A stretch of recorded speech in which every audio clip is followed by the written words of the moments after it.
Hello, everybody. Are you having a good time at WordCamp? Put your hand up if you're having a good time at WordCamp. Put your hand up if you're really looking forward to this copywriting presentation. Put your hand up if you don't like putting your hand up. It's my classic joke every single time, but I still love it. So welcome. Today I'm going to be giving you not 10, but 12 ways you can improve your website copy to drive more conversions, because I thought of 2 more and added them in. So who am I? Well, you had that beautiful introduction by, what's your name? Amanda Van Doodle Doodle. I have 3 businesses. The Recipe for SEO Success, where I've helped about 8,000 small business owners, bloggers, solopreneurs build more Google juice, drive more traffic and conversions through my membership courses, podcasts, courses, all that kind of stuff. And then the Clever Copywriting School, members of the Clever Copywriting School here today, yay! Where I teach budding and established copywriters how to have a more successful and profitable business, a membership directory, a shop, and another podcast for that.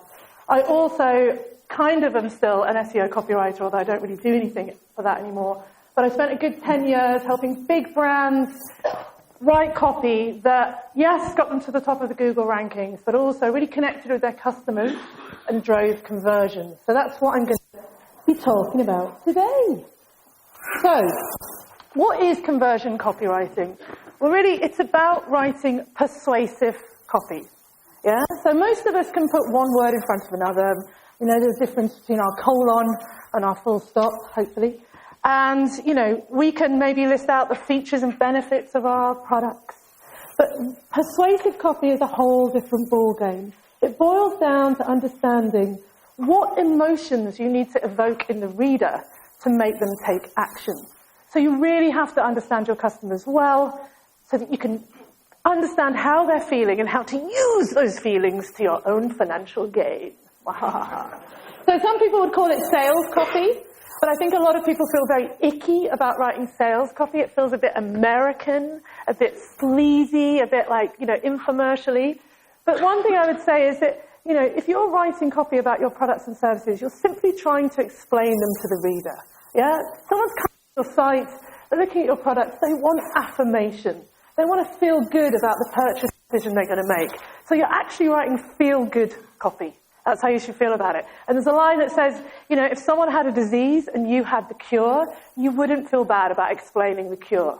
And for the people who are coming to your site, they have a problem and you have the solution that can solve it. And you're going to explain that and do that through conversion copywriting.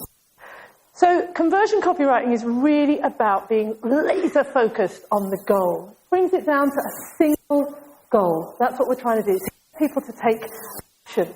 Yeah, we want people to do a thing. So if we think of marketing and blogging as kind of to build trust and authority and engage our readers, conversion copywriting is different to that. It's about persuading people to take action, to buy the thing, to download the whatever, to click the button, whatever it may be. We're trying to make people do stuff. So that's what we're going to talk about. And I'm now going to give you 10 tips. No, not 10, 12. It's actually 13. But we'll get through them, don't worry. I speak quite fast, so stay with me. So the first tip is that we really need to define our goal for everything we're doing, yeah? So often we'll be like, it's a sales page, I want to sell my thing. But in that sales page, there's heaps of different copy. There's different elements. What does each element on the page need to do? What does that button need to do? What action are we trying to make people take? We need to be super clear on that. And we need to make sure that our goals are specific and actionable. So we don't say, oh, I want people to grow my email list. That's not action. The action is I want people to click on this button, go through and sign up for my email newsletter, and that will then grow my list. Yeah, so we have to be very specific about what we want people to do. The next tip, and it sounds like an obvious one, is that we need to understand our audience. It's not about you. So I often, when I read websites, I do the wee-wee test. I look at a website and I do the wee-wee test. How many times in the copy do you say, we do this and we are great, we are brilliant WordPress developers and we do this and we. It's like, I don't care about you. I care about what you can do for me. Yeah? So have a look at your copy and every time you've used the word we, see if you can turn it around to the audience and talk to the audience rather than just banging your drum and blowing your trumpet. So the best insights about our customers about our products, come from our customers, yeah? We need to know them inside out. It's the only way we can bridge the gap between them and us. So one way you can do this is to design personas. So it's often something that I do. So I come up with like a name. We'll call him Clive. And I think about what would Clive want? What does Clive look like? Where does he live? All that demographic information. How old is he? Is he married? Is he hot? All that kind of stuff. But that kind of doesn't really tell us that much. Knowing that someone's 45, married, hot, how does that help me sell them a product? You know what I mean? That's heaps of people. So we need to go a bit further into Clive's brain. And we need to think about what Clive's problem is. What's your problem, Clive? And how are we going to solve it? Yeah? What problem has someone come to the page with, and how are you going to solve it? And the way that I do this is I use something called the BDF principle or thing or acronym. So BDF stands for beliefs, desires, and fears. So what we need to do is dig deeper into our minds and help ourselves understand their preconceived beliefs, their desires, and their fears about buying from us. So is anyone in the room here a WordPress developer? Anyone? Put your hand up. Don't be ashamed. It's an okay job. So someone coming to you for a WordPress website, you'd be like, well, I know what their problem is. They want a website. But that's not their problem. Yeah? And also they have preconceived beliefs before they ever hit you. They've been burnt by a shitty WordPress developer before. They bought a site for 50 quid off some dude on Fiverr, and now they need you to fix it. Yeah? They were on Wix. Ooh. And they now need to move over to WordPress. But also, they're not even buying the website. They're buying what the website can do for their business. They're buying the fact that that website's going to make them money so they can spend time with their kids. They're buying that, yeah? So, and also, the emotions they have. They're stressed. They're scared you're going to spend too much money. They're scared you're going to start talking about PHP and, I can't think of any other acronyms. HTML and things like that. And they're going to be like, I'm not going to understand, and I'm going to get bamboozled, and I'm going to end up paying for something and not being happy with it. So they're their fears. And their desire is that you're going to take all that away and make their life easy. So if we think about those things when we start selling on our page, we're no longer saying, we are brilliant WordPress developers who make WordPress websites and they are dead good. We're saying, hey, we understand that you maybe have had a bad experience before, but you can trust us. Because we've built hundreds and hundreds of websites. We know that the gold and the jargon can be overwhelming, so we speak in plain English. Do you see how suddenly you're reassuring that person that you are the right for the job? Because you've understood their emotions. It's all about emotions, people. So how can you find out what your customers are thinking or feeling? Well, the first really easy way is to ask them. Yeah, so you can use surveys, SurveyMonkey, things like that. You can look on your Facebook page. One little tip is to go into any group on Facebook and type WordPress or website into the search box and look at the conversations people are having and saying, oh God, I really need someone good because I had this website, no, it's gone wrong. Can anyone recommend someone? Look at the problems that people are having. Collate those problems because they're going to be super helpful for you. Look at blog comments.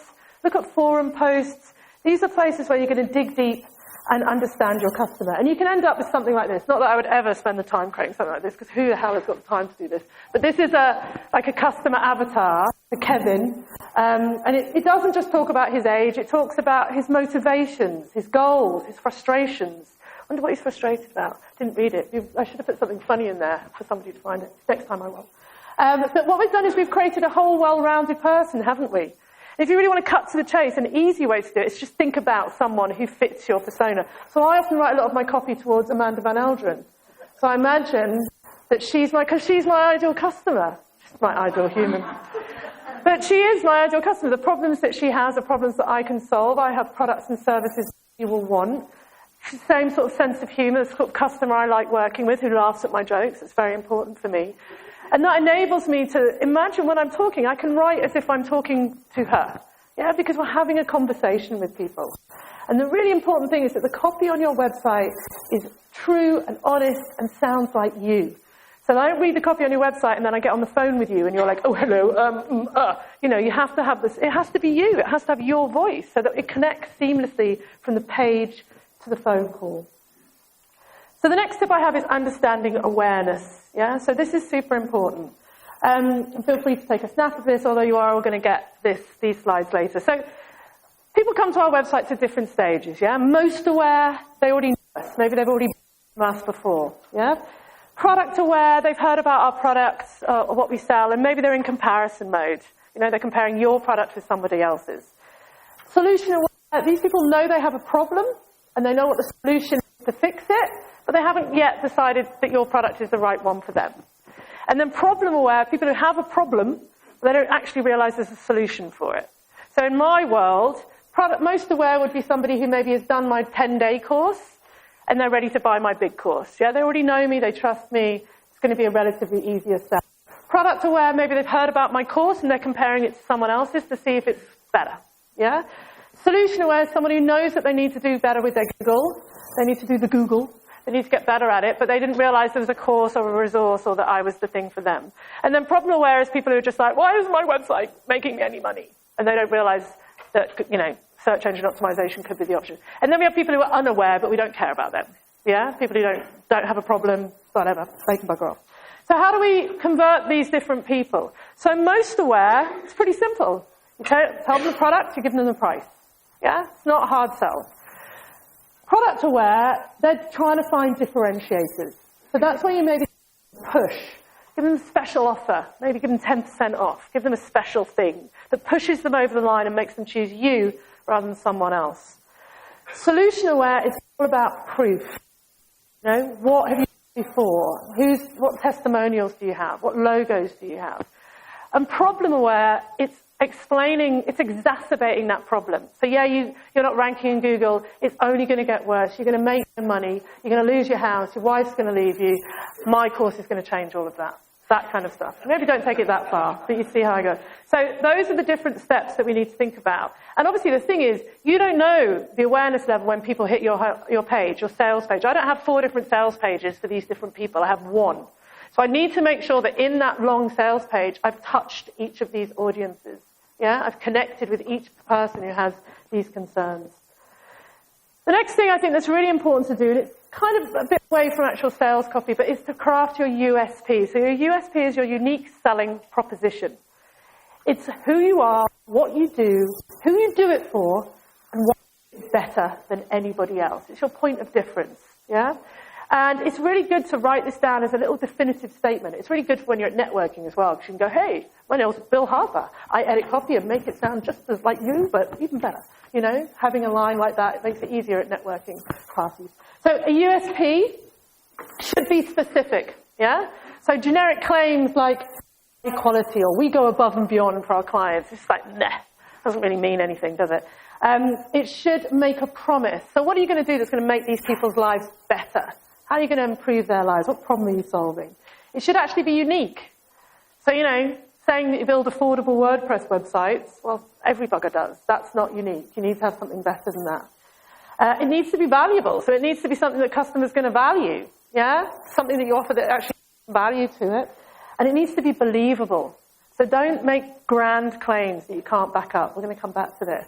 So here's a little template that I use. I've got a few different ones, but this one's quite useful. So we provide product or service to target audience so they can, product or service, without a pain point or friction point. Yeah, so if you want to take a grab of this. And this is how that could work for me, for example. So we provide SEO courses, product and service, for small businesses so that they can do their own SEO without spending a fortune on expensive consultants. So I could have worked that harder. It's not too unique. I could have maybe added a few more adjectives, but it's the basic outline, yeah? Clearly explains what I do, who I do it for, and why I do it better for anyone else, and what promise I'm making. So that's a little thing that we should all have. We should all have our USP written down. Now, the next thing that we can do to make our life really easy when we're writing sales copy is use a formula. All copywriters cheat. We all got formulas and patterns and templates that we use again and again and again because they work.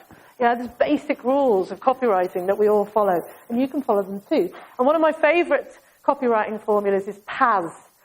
Problem, agitate, solution. So you present the user with their own problem. Yeah? You're sick of spending time cleaning the toilet. I don't know why I came up with that one, but you're sick of spending time cleaning the toilet. Yeah? Then you agitate it, but if you don't clean your toilet, you're going to get horrible germs on your bottom, you're going to get ill, blah, blah, blah, blah, blah, blah, and then solution, but we have this new super loo brush that's going to clean your toilet in half the time. Yeah? That's a really awful example, but I hope you get it. So problem, present the problem back to them, make them feel really bad about the problem, and then come in like, ta-da, I am the solution to your problem. So this is something that I do on my sales page for my course. It's really just problem, problem, problem, solution. I kind of miss the agitate bit out. But I present the problems back to the customer. So you want to rank higher in the search results. You're confused by the text speak. You've been burnt by a SEO company. Because those are three main reasons people sign up to my course. After years of not talking to people about why they sign up, those are the big three. You need my course because it's the best bloody one ever. Yeah? So that helps people because they identify. They might not identify with all three, but they identify with one of the three. And it sucks them in. Because if you ask a question in copywriting, it demands an answer. We all answer the question in our heads, even if we don't say it out loud. We're all answering the question, and therefore we're engaged with the copy more than just passively reading. So questions can be powerful. Now, another great tip is when we're writing sales copy is to tell stories. Yeah, there's a big thing about stories in copywriting, but it's simple stuff. Yeah, people want to see themselves. If I'm about to spend £2,000 on a course, I want to see someone who's like me, who had the same problem as me, who did the course and had success. Yeah, so you can tell stories in different ways. A great way of getting stories onto your page is testimonials. Yeah, but not just those really long ones that no one reads, and not in a rotating thing. I hate those things. Think of the JavaScript. No one ever clicks on them. Don't do it. Don't do it. Stacks of anyway. But those little stories are really helpful. But you can tell stories as well yourself. So there's a classic, this is one of the classic David Ogilvy ads. David Ogilvy is like a god in the copywriting world. And he started this whole idea of not just going, this is a Rolls Royce, it's got something horsepower and I don't know anything about cars, it's got wheels and shit. Instead, he's like, imagine stepping into a Rolls Royce. Imagine what it feels like as you put your key in the lock and click and you go along and the only sound you can hear is the birds because the engine is so quiet. It has a quiet engine. He says you can hear the birds tweeting in the tree. Do you know what I mean? So he's telling a story, he's making us, we're living this experience. We want to be in that car.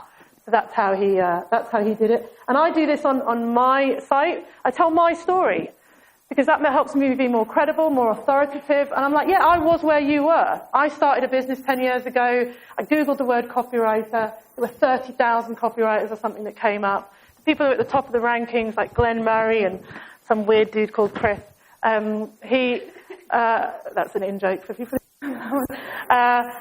They were unassailable. They'd been around for years. Who the hell was I? So I started there. I learned SEO. I'd done some in my previous job. I did the things. I practiced. I made mistakes. I failed. I got up again. And now I rank for over 400 keywords. You can't pretty much put copywriter into Google without something about me popping up. And I did that myself. I didn't spend money on expensive consultants.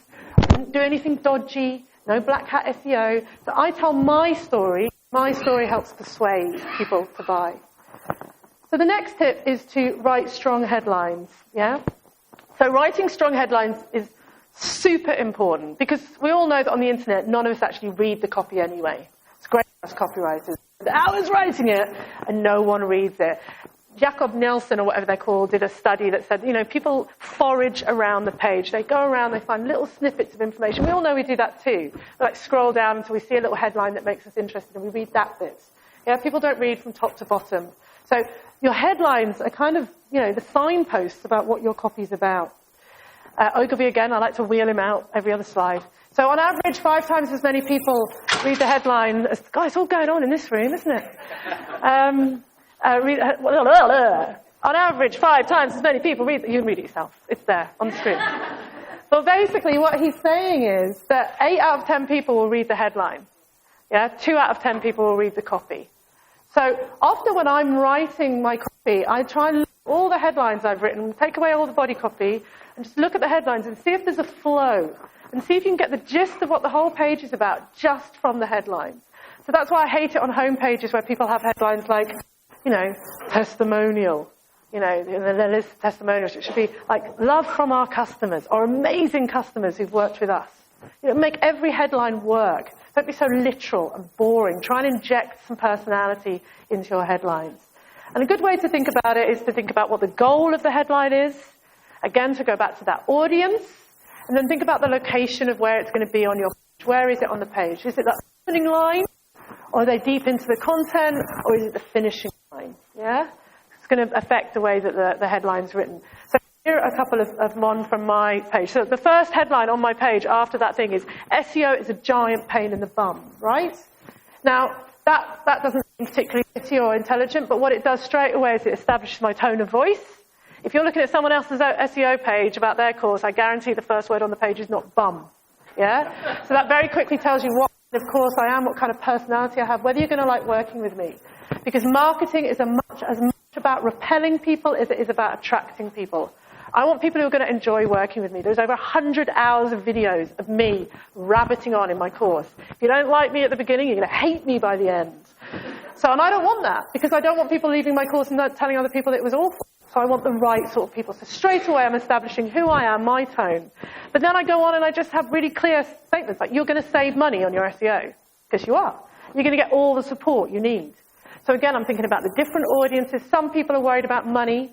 Some people are worried that they're not going to be able to get through the content on their own, and they're going to need to be able to ask me questions. So I'm reassuring different people with different problems all the way through the page. And another little thing to think about with headlines is, often we write really positive headlines, like save money on your SEO, yeah? We write the positive, we write the advantage. But what can be really helpful is to do negative headlines, yeah? Gain is as powerful as loss, yeah? People hate losing things that they already have. Losing something they already have, we're all loss averse, yeah? It's worse to lose something than it is to get something else, yeah? So try to spin the headline around and try some negative ones as well. Okay, tip number 8 is to be specific. Specific. So, again, lots of us when we're writing copy, we're like, we've built websites, we've done this, we've worked with these many people. No. Be specific, because specificity, I can't say it, so just bear with me. It's more believable. It's more credible. So, we have lots of worksheets on this course. But I changed it to we have 14 worksheets. Because what does lots mean? It doesn't mean anything. It could mean something different to you. You know what I mean? And then on my page, I've now got like a little thing that says, it says 30 plus. I probably could be a bit more specific. I think it's because I couldn't be bothered to count them. But we have 30 worksheets. We have 100 videos. Because again, like I could say this, it's a comprehensive course with everything you need. But if I say there's 100 videos, that says, wow, that's a lot of stuff. Yeah, I'm getting some money out of that. You know. So specificity is super powerful in converting people and persuading people. Don't summarize your benefits. Be specific. The next thing is to substantiate. Yeah, we've got to back this shit up. We've got to make it believable. We can't say anything that we can't back up. So we want to avoid raising red flags. Yeah, we want to avoid people going, hang on, that sounds a bit too good to be true. Don't mention things that you can't back up, yeah? Or haven't got much copy space, if you've only got a few lines, don't mention stuff that you can't fully explain. So don't just drop something obscure in without being able to back it up. Keep your claims real and believable, and avoid big claims. Yeah, like often as SEO copywriters, we could easily say our copy is going to get you to the top of the rankings, but it might not. Yeah, and if you can't back that up, and if you made that claim, you're going to feel icky. And that's when sales copy starts to feel icky. That's the American where they're like, the most amazing vacuum in the world. And you're like, hang on, calm down. So don't make big claims and then you won't feel bad. Focus on saying what people want rather than what you want to say. And if you want to, you can cushion the claim. So this is a neat little trick. So you cushion the claim by making it a question. Could this be the SEO course that's going to transform your business? Well, yes, it could. But you don't say the yes, it could bit. You just ask the question. You just leave that floating in the air. Could I be the best WordPress developer you've ever worked with? Yeah. So cushioning the claim is a great way of saying something that you can't really say, yeah, by turning it into a question. Another thing to think about is when we're making claims or offering, we need to really offer value. So a lot of people on e-commerce stores say free delivery. But free doesn't mean anything. It's got no value, has it? So if you actually make it have value, if you put costs behind things, people then feel that they're getting for their money. So free delivery, or we pay for your delivery, Australia-wide. Like, we are giving you money. That sounds like much more beneficial to me. And it's a classic sales tactic to kind of do this is everything you get in my course, and this is what it would cost if you bought it all separately. Yeah? this would cost this would cost this, so the whole thing would cost you $5,500. But it's not that much. It's only this much. It's a bit cheesy, but I'm listing out the value. I'm showing you the things that you're going to get. And that can be really compelling. And it's very specific. So, yeah. Obviously I've just made up the numbers, but hey, it works. The next thing we need to do is to build trust. Yeah, so people are they're in.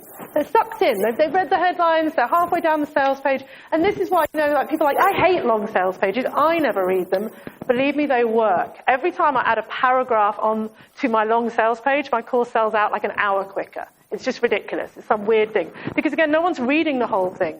They're scrolling down and looking at the bits they want to look at. And lots of people have already looked at it so many times that they jump to the bottom and press the buy button. Yeah?